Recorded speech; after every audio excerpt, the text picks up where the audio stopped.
money can't buy you happiness, but it can buy you vibes. That's a real talk. We You might know what need I mean? a buzzer or something. Well, it can buy you vibes. It can't buy you happiness. But it can definitely buy the vibes. It could buy the vibes. Though. Listen, I done spent a lot of money on some vibes. Oh, vibes, bro.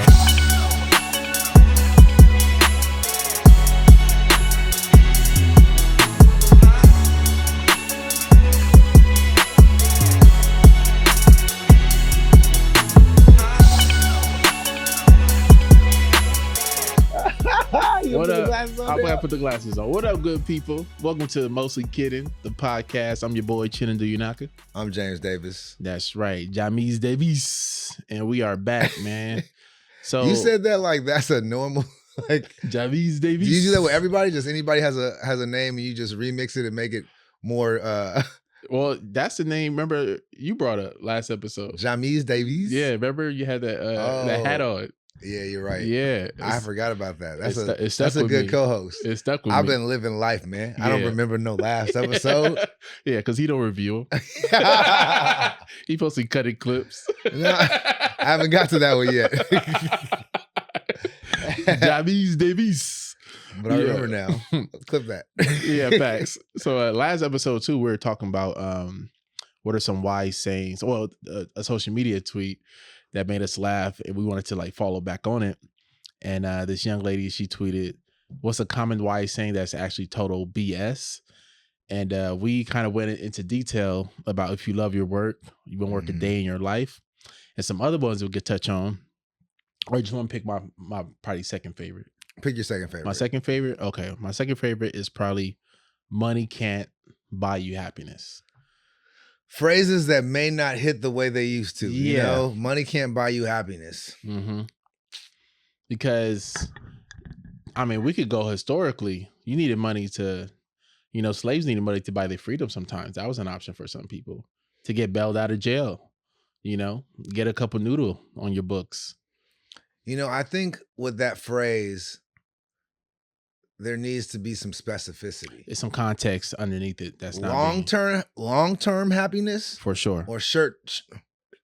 That's crazy. I deserve this because I was on you for the beginning. So whatever. Anyway, money can't buy you happiness. Mm-hmm. Short-term or long-term? Short-term, it absolutely can. 100%. Long-term, it will aid in your happiness. In anything that money can influence, it can make you happy. But it's on you about what's happiness to you, what's overall happiness. Yeah. So listen, you might have the dopest car, the dopest house, but you might have a horrible marriage. You don't talk to your family, Mm-hmm. You're depressed, and you're unhappy, but that's stuff that is on you, Yeah. And honestly, if you used your money correctly, you could be closer with family via plane rides and just travel. You could pay for therapy. You could do whatever it takes to be present to heal those, personal, non-financial situations. So no, money buys you happiness. You just gotta know how to use your money correctly. Yeah, and I think it's a twofer, right? On one hand, for sure, money can buy you happiness. Everybody needs their basic needs fulfilled: food, shelter, basic clothing, whatever, right? Mm-hmm. But on the other end, I think where the quote really comes from is like those who might have either emotional or mental condition that they're dealing with that money can't necessarily solve. Because maybe if your view on life isn't built on a solid foundation, not necessarily related to money, Mm-hmm. right? Then money in that sense can't buy you happiness because your foundation is built on. Yeah, I mean it's loose. I'm coming down off that hill a little bit now. Yeah, but money can't heal a sick relative. Money can't bring back a dead loved one. Yeah, and money can't. What I've learned, money can't undo mistakes. Money can't change how someone feels about what you did. Yeah, money can't fill a gap in your heart, when someone leaves your life. Yeah. Like it can't immediately do that. Like if you're hurt, if you're missing somebody, you could bring them the world, and it might for a moment, but like you can't stuff money. There's nothing you can buy that like can put that in to fill that hole in your heart. Yeah, but also a smoothie in that moment for me can do wonders. I said temporarily. Yeah, I mean, would how say good happiness in some senses, right, depending on your definition, is temporary, right? For sure. Like the sun. For sure. You know what I mean? Yeah. If it's always sunshine, you ain't really gonna appreciate the sun the way you should. That's why summers in LA don't compare to summers in Chicago, summers in New York, because the sun is fleeting. Yeah, you know what I mean? They know it ain't gonna be here like this all year. Right. But in LA, like, man, I'll party next weekend. I might go out. You know what I mean? I can hit that brunch in January or June. November 2nd. I'm not tripping. You right. You feel me? I could go to whatever. So it just really depends on the definition itself. But overall, I say money can buy you happiness for sure. But I think you can't even receive that happiness in the right way if you're not built on like something solid. Cause like whether I have money or not, I'm gonna find a way to enjoy the day. Like I didn't grow up with a lot. You know what I mean? Things got better the older I got. But like even then, like my parents got more, they spent it on themselves for the most part. You know what I mean? They was like, oh yeah, we're gonna help you out with college a little bit. But outside of that, like y'all in America, chill out. You know what I mean? So yeah. No, when you really sit back and you think about what makes you happy on a day-to-day basis, a lot of things that I want, I realize I want, but I don't need. Like I love 100%. A huge mansion in Hollywood Hills or wherever, Miami. But I realize what makes me happy, I be chilling on my couch in my living room. Yeah. Like really satisfied with life. Yeah. And that's a great place to be. And it's like, and that's here. So like I don't need that. Like, cause I'm literally just chilling, content. Like, it's a great day, man. Yeah. Like I literally don't need anything. Nah, 100%. Just with this, so but I just think if you are in tune and in alignment with what you're supposed to be doing and your purpose, then money can definitely aid you in doing what you need to do to be happy. Yeah. Like right now, for me, like a trip to Hawaii would make me happy. Yeah. And money would help that happen. You know what we could do to fix the quote based off what you just said? Money can't buy you happiness, but it can buy you vibes. Oh, it can buy you vibes. Hey, that's a real talk. We might need a buzzer or something. Well, it could buy you vibes. It can't buy you happiness, but it can definitely buy the vibes. It could buy the vibes. Though. Listen, I done spent a lot of money on some vibes. Oh, vibes, bro. Man, you feel me? You walk out the house a little bit different when the pants is brand new. And ladies, I'll give you that. Yeah, the vibes of hanging out with a dude with money versus a dude without money, it's gonna be better. Yeah. But, there's also the vibes of personality. But, when you can add the money on top of that, the resources, you want to go to Venice or Malibu or Santa Barbara. Yeah. How far do your vibes reach? Yeah. He's like, I'm happy, but I'm not vibing right now. Hey, you know it's a cool vibe. The vibes could be better, but I'm happy. Don't get me wrong. I'm happy. I'm chilling. The vibes could be better though. Nah, see, they be chilling. So you don't want your girl chilling. You want her vibing. Yeah. Like she's chilling in economy, but she's vibing in first class. Yeah. Facts. Facts. You know what I mean? She chilling in Catalina, but she vibing. You want to find a girl that can appreciate being happy. So we gonna vibe, but we ain't gonna be vibing 24/7. No. I ain't got the money for that. You need to be in love with chilling.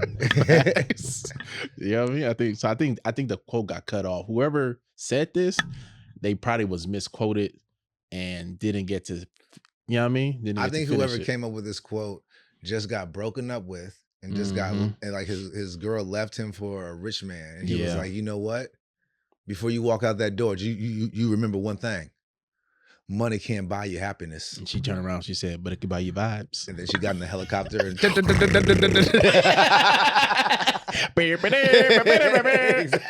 why is it MASH? MASH / Superman. You know what I mean? All right, yeah. Let's move on to the. I'm gonna introduce this next portion of the show because it's only right that we shout out my co-host right now because he dropped. This is your very first special? Like official special? officials Yeah, we on all like got, big little platform. Yeah, indie, we got little facts. LPs and mixtapes. Yeah, we dropped a little something, something. Yeah, But this yeah, is like yeah. the first, like, all right, on a big platform, Hulu. long, long form. Yeah, Yeah. So How first long was it? special, 30 minutes, half 30 hour. minutes, You know what I man. mean? By the way, real quick, I'm gonna start off with that. How do you feel about 30 minutes versus an hour? I'll get back to the flowers and all Nah, that, but that's been on my facts. heart as a comedian. Like, I feel like this generation of consumers, like, they don't know, they're watching stuff to be strictly entertained, not necessarily for like the appreciation of the craft of stand-up comedy. And if you're Mhm. not appreciating the craft and the history of stand-up comedy, an hour special is just a time, like a Yeah. amount of time you're doing comedy. It's not like a signifier Mhm. of a certain arrival. I guess it is. It's letting people know I can do the road. This is a longer, piece. Mhm. But like I feel like the 30-minute special holds the same weight because I don't even watch hour specials all the way through, but very rarely. Yeah, Like, very rarely. I can't remember the last time I watched an hour special all the way through. Keep it a buck. and even my favorite comedians. Even my favorite ones, like low key, some of my favorite specials, I stop it at a certain minute every time. Like that was my, like that first 30, that first 45 is really what I quit. You know what I Like, mean? you don't you just go to your part. Yeah, to go to my parts. Yeah, facts. Like So, The Last Dance. nah, real talk. So me personally, I probably would prefer the hour just off of like tradition. Mm-hmm. But I wasn't mad at the 30 because I still know that's enough time to know if like y'all really with this kind of whatever this guy is doing up here. You know what I mean? Now, when you on a road, you perform for an hour, there's a certain energy you got to do to keep them engaged for an hour, in my opinion, to get everybody. If you're truly trying to get everybody, I think there's a certain level. You have to like be at a certain energy the whole way. But I think you got to find moments within that hour to give the crowd another joke. You know what I mean? Like one thing for me personally that helps me out as a performer and as a performer is when I'm in the audience watching something, whether it's a live performance, stand up, whatever, I might be thinking to myself, what could this performer do right now to get me more engaged? You know what I mean? And oftentimes it's usually has to do with movement, voice change, whatever. So what do you do? Like when you feel like you are falling off and maybe just relying more on the writing? Because I know that's something we do sometimes. Yeah, like, writers, yeah, it's for sure. Yeah, we just kind of be in the pocket for some sets. Yeah. So when you feel yourself getting in the pocket, or what were you thinking of to make sure not to do for the taping? Right. I think for me, even when I perform, I'm big on eye contact. I know some comics, they look above the crowd. It might be a nervous thing. I don't know. But I'm big on eye contact. So for the taping, That says the sunglasses with shades on, you know what I mean? Either way. Yeah, but yeah, I'm big on eye contact, man. I think I got that honestly probably from teaching more than stand up. You know what I mean? It's like that's a way to kind of control the audience, keep people, make the crowd realize you're in a room, you're not watching TV. You know, if you're not ever looking at them, they could go into TV mode very quickly. Yeah. And so it's not that they're not enjoying what you're doing. They're just observing you like you're on a TV screen. So if you're not engaging them, whether you're talking to them doing crowd work or at the very least, like giving them some eye contact, like sometimes I'm literally just talking to a person in the room for a second, like explaining the bit, what I'm doing. Yeah. And then I'll talk to this person and then they're like, oh, wow, he sees us. And that keeps them like on their, low key, they're locked in. Psychologically, I feel like they probably listen to you more when you're locking into one person because they're like, oh, he's only talking to them. Now I really need to hear it because he's not talking to me. Right. I don't want to miss it because I guess they having a conversation. Yeah, and they're observing us have like you ever seen two people argue or two people? That's what made me think of that. Like when I see two people in a conversation where I kind of want to hear, but they're definitely not talking to me. Yeah, I'm probably listening harder. Yes. Than any other time they're just talking or whatever. Yeah, and that person's like, oh, this person actually sees me in the room. Versus the crazy guy in the corner who's like, listen to me, I have crazy stuff to say. And you're like, yeah, get just out yelling to the darkness. Yeah, exactly. You know what I mean? So I'm happy when I was taping it, it was enough lighting in there to see them as well. We were talking about this before we turned the cameras on, but the stage was kind of small.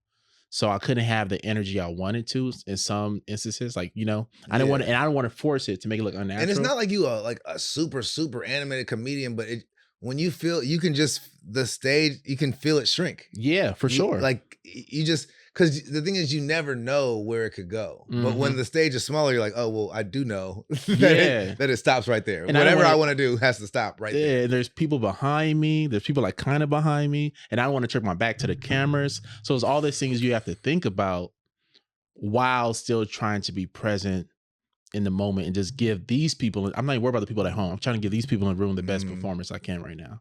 You know what I mean? I hope, and then you just hope that plays on camera. I don't like when they put people behind you. I know it looks good on camera, but it's like, for a performer,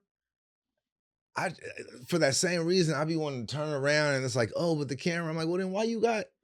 Yeah. Because now I feel like I'm bombing to these people because I ain't even looked at them. Yeah. I've been in that situation a couple of times. I'm just like, especially like on a live show, like not even like a taping, just like a live show. Yeah. I think it puts a lot of pressure on, like usually it's a DJ. I feel like it puts a lot of pressure on a DJ to smile and laugh throughout. And they like, especially if DJs used to be not a comedy. It's one of like a DJ, he don't usually do comedy shows. He's good. It's actually really fun. But if it's like a DJ that he's a comedy club DJ, he's here every single day, and you got him like, remember Mo Better Monday used to be like that. And like now this dude is kind of dictating the crowd how they should feel about a bit without even realizing it sometimes. Right, because you went to your hottest bit and he over there just listening. Yeah, he's trying to look at his phone, trying to like sneak, you know what I mean? Trying to reply to his computer. Now the DJ, he gets off stage. Yeah, I prefer that. Yeah, it's like, because you're not, there's nothing you need to do on stage. Unless you're not, if you're not usually a comedy club DJ, I would love for you to stay on because that's actually pretty fun. You can engage with that person, You got to bring them in a little bit. But for a live taping, I did just want to kind of focus on the people in front of me for the purpose of the cameras and the TV. But outside of that, man, it was the half hour felt great. The ending I thought of that morning because I was trying to figure out a way, how can I call back one of the earlier jokes? And the way I usually call it back, I did it for Don't Tell. So I didn't want to do that bit for this one. Right. Especially because the Don't Tell people were kind of involved in it, right? That part as well. You know what I mean? So I mean, we remember this joke from when you did it on ours. Yeah, and I'm pretty sure they honestly wouldn't care because like it's almost exposing you to a whole different audience. For sure. But it came to me that morning. I made sure like to go to sleep like at a decent time. I knew for the fresh brain they'll come to me. I'm gonna go for it. It was risky because we only did one taping. Ooh. We only did one taping, bro. But I said I gotta go for it. I'm gonna go for it. I love it. Ended with it. You know what I mean? And it worked out too. See, that's some like writer shit, I'm being honest. Like, cause most comedians who like their strength is performance, or just in general, they'll tell you, damn a taping. If you're doing a packed crowd, don't do no new material. Right. They will tell you, don't just do what works. But when you're a writer, you're like, man, I feel like everything I think of is as funny or funnier since I'm getting better. You know, like every day I'm getting, your new thought, we have so much confidence in our initial thoughts. Especially the initial, like that initial gut, that first time you think of it is usually the funniest or the second to like when you really figured it out, when you added tags around or whatever. You know what I mean? I think it's almost like the second funniest because it's gonna be the funniest for a while. Yeah. And then if you keep working the joke, then it'll be eventually funnier than your initial thing. But for a while, that initial thought is like, but anyway, so I mean, that's a ballsy thing that like, I'm trying to think of like an equivalent. I mean, a bad equivalent is when the Lakers played Maxi Kleber for the first time. We're gonna throw this new bit out in the playoffs. My special. It could have been a Maxi Kleber situation where as soon as you started saying it, you're like, nope, I'm just kidding. Yeah, thanks.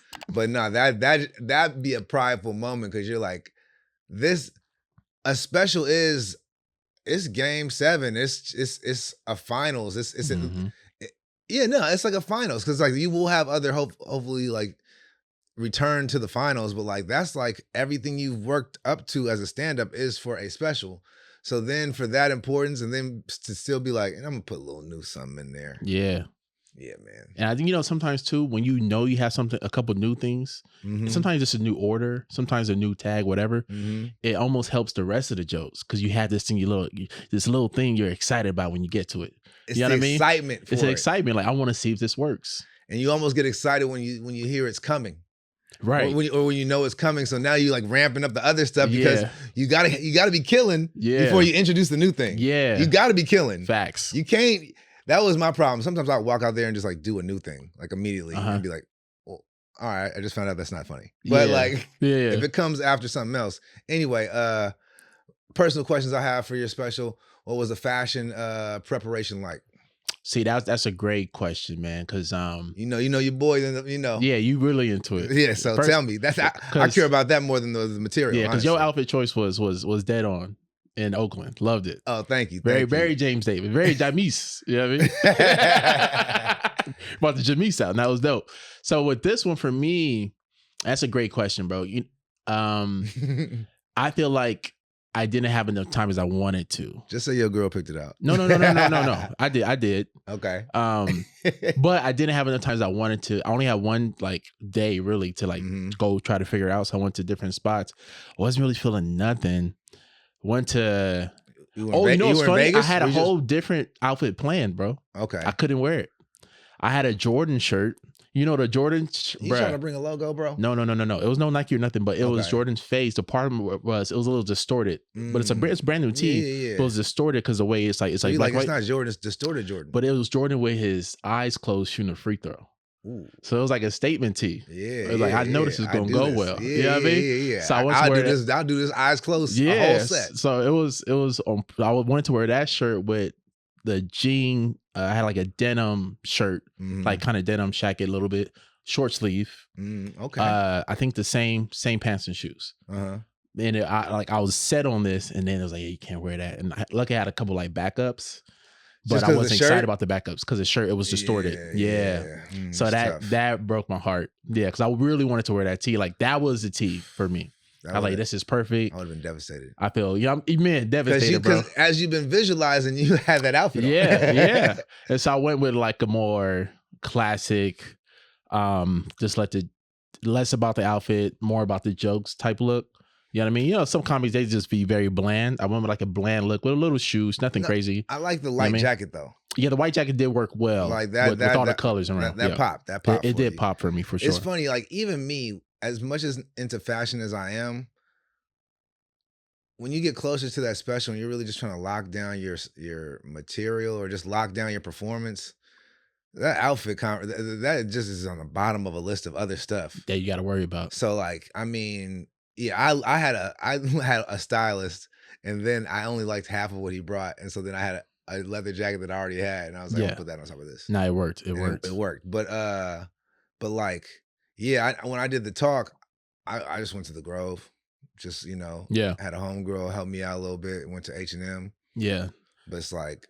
That's what I did for I did like a little screening premiere joint, and that's why I went to the Grove for that one. Talk to me about the premiere, because I like that you had a little not a little, but I like that you had a subtle rollout. You know, I feel like the premiere is something that more people should do. Sydney did the premiere, like I think it's something to just like signify like this is man a benchmark. And it was important for me to do it. At first I wasn't, because sometimes I'll let my schedule dictate the extra stuff, right? Because we're similar. We're about the work, right? Yeah. And so like my week started getting packed up, and I was like 50-50 about doing something, because I wanted to do it on Friday, and I was trying to do it at Soho because I host a show there. Right. Oh, show warehouse. Yeah, because I wanted to do somewhere that was like a venue that supported me. So I was thinking about West Side Comedy Theater.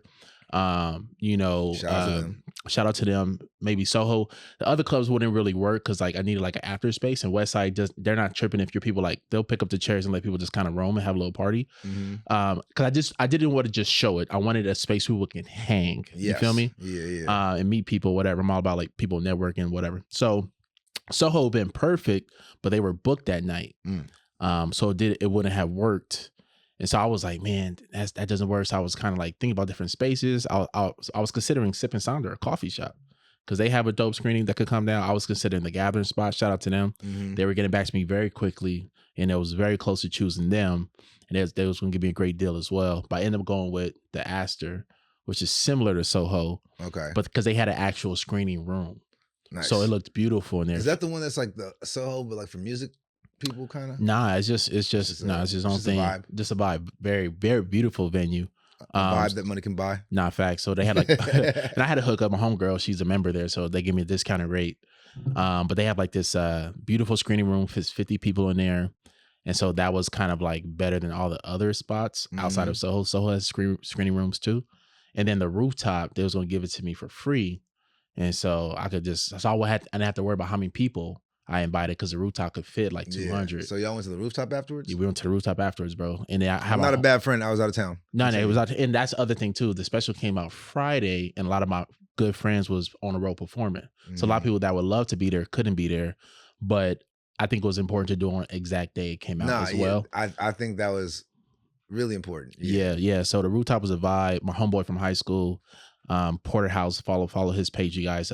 He did the photos for me. Yeah, I paid him, and then my boy Chin, he called. I wasn't think about videos like taping it, but he called me. He's like, "Yo, can I tape it for free?" I was like, "Yeah, pull up." Not to stop you. I like how you threw in that your boy came, but you paid him. You know, for sure. Pay your homies. Yeah, pay your homies, man. Pay your homies. Yeah, you know now if your homie want to volunteer that for free, for sure. And I was still gonna pay my boy that videotaped it. Mind you, he like mic'd me, but he's told me recently the audio didn't work, but it's all good. Oh. But so I'm gonna pay a little haven't less. heard that one before. Yeah. But exactly, right. Yeah. You know, something's gonna happen like that. Oh man. But the photographer, he's actually really good. And so when he gave me, I just told him like, look, I already paid for this and that, but I want to pay you. Yeah. So he just give me a price, and I don't like to haggle with the homies. No. If I could afford it, I'm gonna pay it, and that's it. Right. You know what I mean? So, paid him, and he took care of me, real talk. And then, the step and repeat came through. It looked good. Pictures look great, and I was happy I did it. Usually, I don't celebrate myself. Mm-hmm. It might be something for as a kid. We didn't really like do big on birthdays and stuff. Same.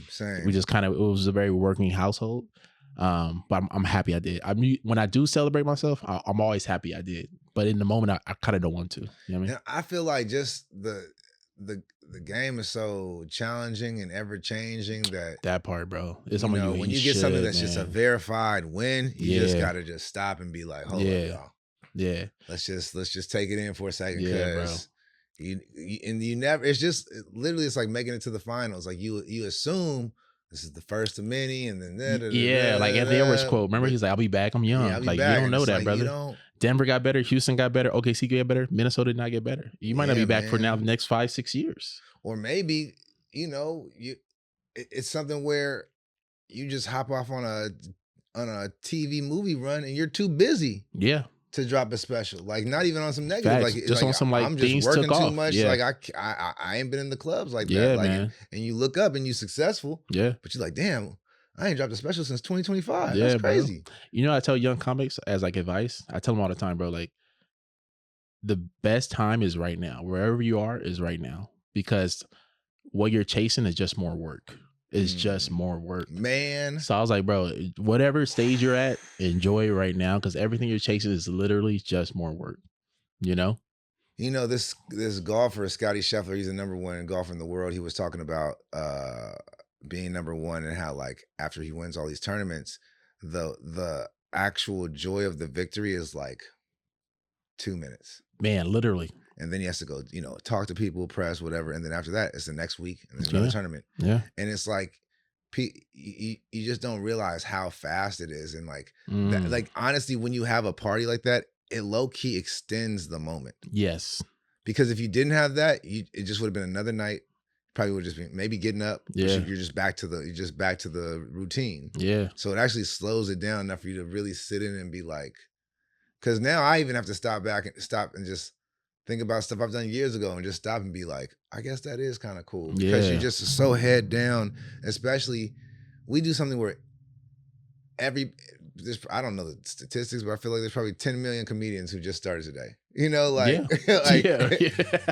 Like, so it's like, I think it's a little low. That was a little low ball you gave me. Low, maybe, yeah. I mean, 20 billion. 20 million. Oh, if you count, internet comedians. Right, you know that part is streamers. So it's like, it only gets harder. So you got to stop and like. That's real talk. And what's interesting about our stories? We're both from LA. And so when I was thinking about who to invite, I was like, I don't want to make it a Hollywood thing. I'm invited to Hollywood homies for sure. But I was like, I'm going to invite everybody who's been around helping me. Exactly. I mean, coming to a show. If you've been to a show, whatever, like, because I'll say people's name as invite. You know what I mean? So I typed it, I searched the word invite, and I looked at people like, and Wait, well, who's invite? Those are just random people, or it was like sometimes it's like because the earlier days you have to like we're producing shows, we're trying to get people to come out. Pre-email list. Yeah, so yeah, exactly. So I would say people in my context, it's like sometimes people like I actually know since forever, but they tell me they want to come to shows, so I'll put invite next to their name. Nice. You feel me? And so when I have something to celebrate, I type in that invite and I'll go through the names. Like these people will always show up. Smart. You know what I mean? I just selected them all. But it was a last minute event that I planned, so I only got a chance to invite them 2 days before. But I gave everybody a shot who wanted to come. You know what I mean? So those people like I met within a month that pulled up. Like literally, like I met this woman at I met these 2 other girls that have been coming to every single Soho show I have. And then they brought a friend who I just met 2 weeks before, and she pulled up. But I invited her because like she genuinely enjoyed herself and whatever, followed me and all that stuff. So I so a lot of people pulled up, and it was just a good. And then people brought people, like some strangers in the building that I never met till that day, and it was just a bunch of love in the room. It was great. That's dope, man. So what's your approach to stand-up comedy now? Like, yeah, special out. Like, are you literally?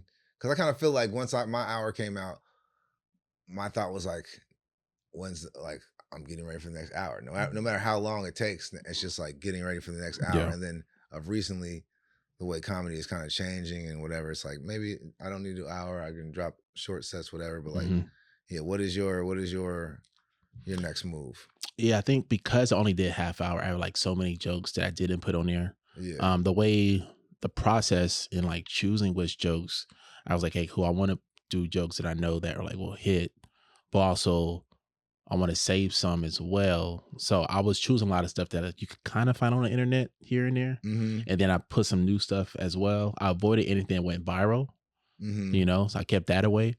But everything else, I kind of like stitched together. That makes sense. Yeah. So you kept a lot of heat in the pockets. Kept a lot of heat in the pockets for sure. Because I won't necessarily own that video. I own the jokes, of course, but I don't own the video. And so I can't resell it a million times over. And so, I kept a lot of things in the pocket, but still gave them like high quality stuff because I knew it was going to be on like a national platform. I didn't know which one yet, but I just knew most likely it will be just because Kevin Hart was involved. So it was LOL before it was Hulu. Yeah, it was LOL produces. Don't Tell is also helping. Heartbeat produces. And then they were going to shop it. Got it. But when I walked in that venue, I saw how beautiful it looked. I said, oh, this has a good shot to getting somewhere that people will actually see it. So I wanted Beyond Tubi. Yeah, for sure. And so, but shout out to Tubi, man. Shout out to Tubi. You never know. It's just no disrespect to Tubi, but like when you say I'm shopping something. Yeah. Tubi is not at the top of the wish list. And it's just based off history, not necessarily what they're doing presently. You feel me? But yeah, so as far as like next steps, I wanted to like, this podcast is big for me because I think it's a way to show we're funny without necessarily having to have like a microphone in our hand. Facts. And then from there, depending on how like things go, whatever.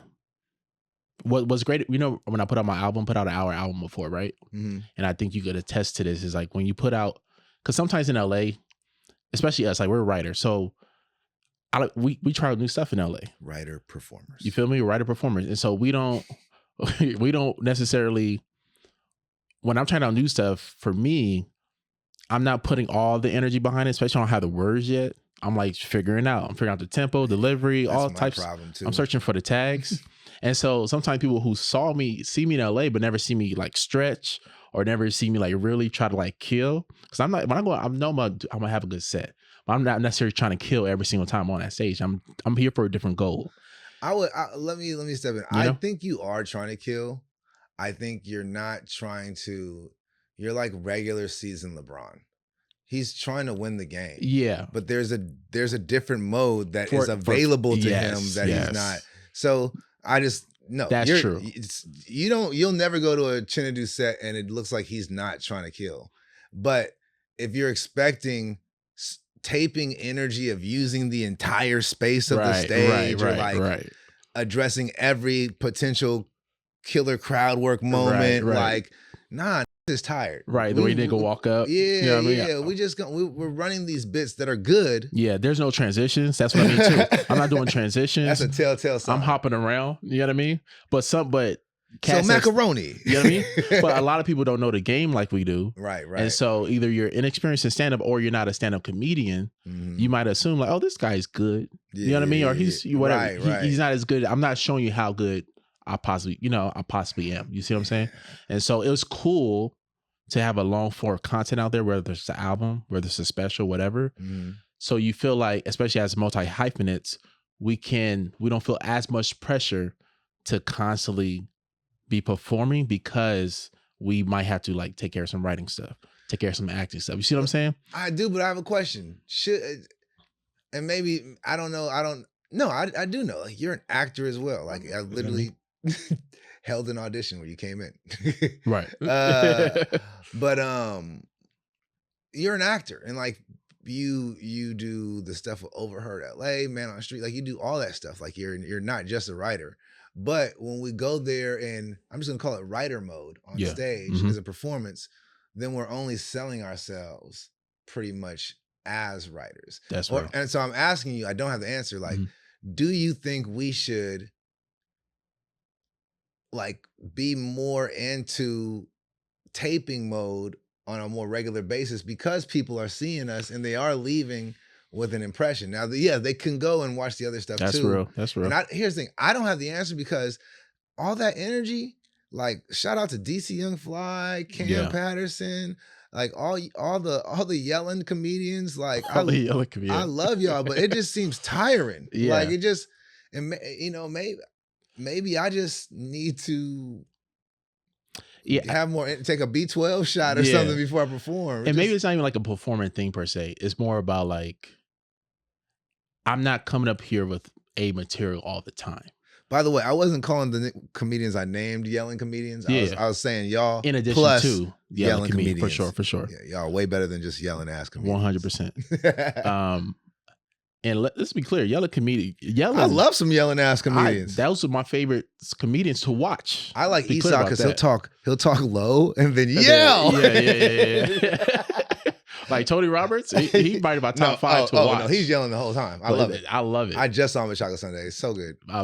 We kicked it. It was good. I think, but they do look a hint tired. Tony pulled up to the joint too, to the screen. Yeah. See, he came with Lance Wood. Shout out to Lance. But shout out Lance. But yeah, in terms of like, I don't feel pressure to come up here with A material. I'm gonna work on this C material, try to make it B, or this B material, try to make it A. But when you're doing C or B material, should you have A performance? That's what I'm asking. I agree, but sometimes I can't put the performance that I want in. I think me worried about the performance is going to affect when I'm trying to find the punches still. Because I'll be writing on stage. Same. You know what I mean? We'll write it on a bullet pen, but then we'll just take some bullet points and I'm gonna find it on stage. Okay. So if I'm worried about the movement, then I'm not worried about the words. I think the words is first, and then I'll get the movements later. We got to figure out what the joke is, and then once we know where we're going, and I literally know where I'm ending, then I can hit you. I can start Denzeling up in there. Yeah, low key, one of my favorite places in town to find the performance is Long Beach Laugh Factory, because the stage is big. The energy's always great. Haha Cafe, the energy's always great. And in Long Beach, the set about 20 minutes. That part. Yeah, exactly. So you have like 7 minutes in the middle where you could just really like let loose on something and go crazy with it. Or when I'm hosting a show, that's when I like, because like you got to have a different energy when you're hosting. If you're a good host. If you're a good host. Right. If you're a gracious host too. If you're thinking about the whole show and not just your jokes. Because a good host is thinking about the whole show. Exactly. It's not just me. I need everybody to win tonight. I need everybody to win tonight. Period. I can't let y'all get tired. Yeah. So okay. I feel like that's I mean, first and foremost, go watch the special if you haven't. How dare you watch the podcast and not the special? Yeah, go on Hulu, man. Go on Hulu. If you got to get it for a month, get it for a month. Yeah, you feel me? It's worth it. Holla at a homie. I don't know how much it is, but it's worth it. Holla at a homie. If you're in the entertainment industry, get you a little quick subscription. Call it a business expense. Or if money is super super tight, man, go on the IG page, watch the clips, share the clips. You feel me? I'll take it. Just watch all the clips back to back to back to back until you reach 30 minutes. I got something else, but I think I'm gonna save it for the next episode, man. Okay, yeah. I guess y'all gonna have to watch the next episode. Yeah, no doubt. I'm shutting it down. I'm shutting it down, My bad, Chinedu. okay. Episode done.